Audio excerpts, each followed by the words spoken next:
O que é autoajuda? Muitas pessoas que me assistem nesse momento vão dizer que já ouviram muito esse termo, né?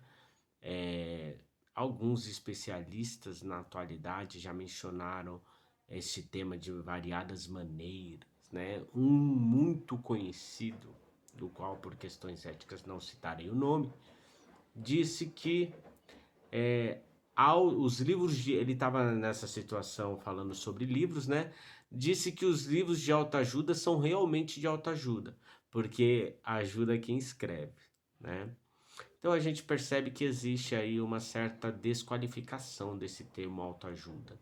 Isso acontece porque, principalmente na década de 90, surgiram uma série de livros, né, de autoajuda com fórmulas mirabolantes para garantir o crescimento e o desenvolvimento humano.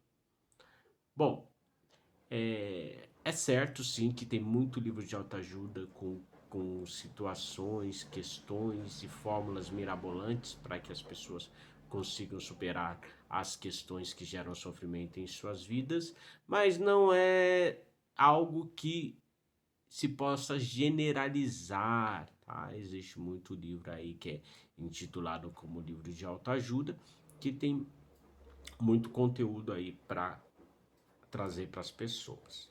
De qualquer forma, o que é importante a gente saber sobre o sentido e o significado de se autoajudar? Se a gente fala de autoajuda, né, vem logo na cabeça livro. Muita gente pensa em livro, e atualmente muitos vídeos, né? E, obviamente a gente está falando sobre aquisição de informações, tá?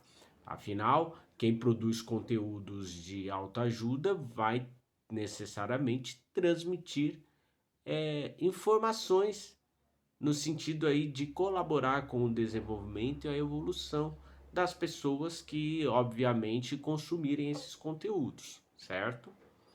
Bom, o maior problema hoje, dentro desse contexto aí, é que muitas pessoas adquirem, principalmente as pessoas que estão passando por algum tipo de sofrimento, algum tipo de sofrimento psíquico ou algum tipo de situação que gera sofrimento, a tendência da pessoa é ela ir pesquisar, vai buscar pela internet, vai buscar em livros, né, vai conversar com outras pessoas.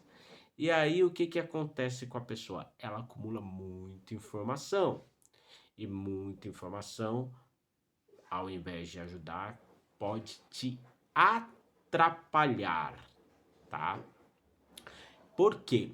Porque toda informação recebida pelo nosso cérebro, ela precisa encontrar um sentido, né?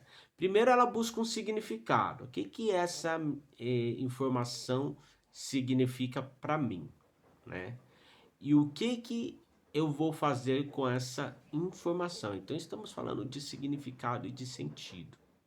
Portanto, se você está vivenciando uma situação de sofrimento, né, e está com dificuldade de sair dela, e decide por conta própria buscar informações no sentido de superar essas questões, você precisa primeiramente entender o sentido que a informação que está chegando até você tem para você, né?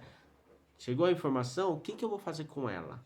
Olha, para você sair de uma situação de sofrimento X, você precisa tratar bem as pessoas. Aí você olha para si mesmo e diz: olha, essa informação vale para mim? Tá dentro da minha realidade? Eu trato mal as pessoas, né? E assim por diante. Não adianta acumular um monte de informações sem aplicá-las da maneira adequada, porque acúmulo de informação não é a mesma coisa que conhecimento. Acúmulo de informação é entulho que a gente acumula na nossa mente e que, se a gente não der o sentido adequado para essas informações, elas começam a atribuir sentido por conta própria e utilizam as nossas próprias potencialidades para justificar. E aí, nesse ponto que está o problema, tá? Se você não atribui sentido à informação, ela vai por si só criar um sentido na sua cabeça. E aí ela pode estar em desalinho ou em desacordo com aquilo que você está buscando para você. E aí, ao invés de te ajudar, vai gerar mais sofrimento. Então, aprenda uma coisa: informação, ela não tem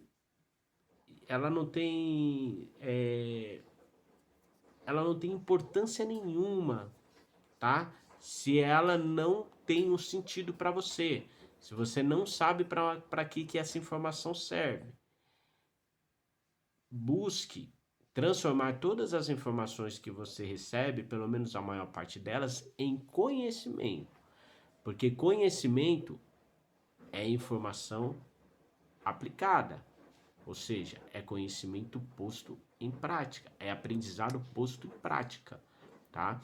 Quando você põe a informação em prática, você aprende como que ela funciona e o sentido e passa a construir um sentido para ela dentro da sua vida, tá?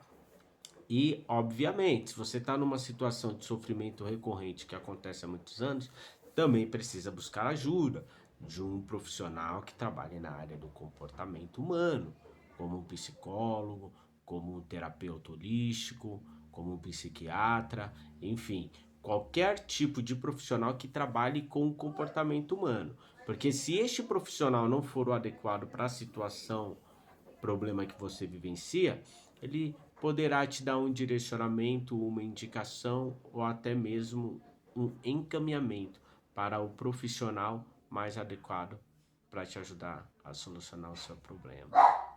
Portanto, pense nisso.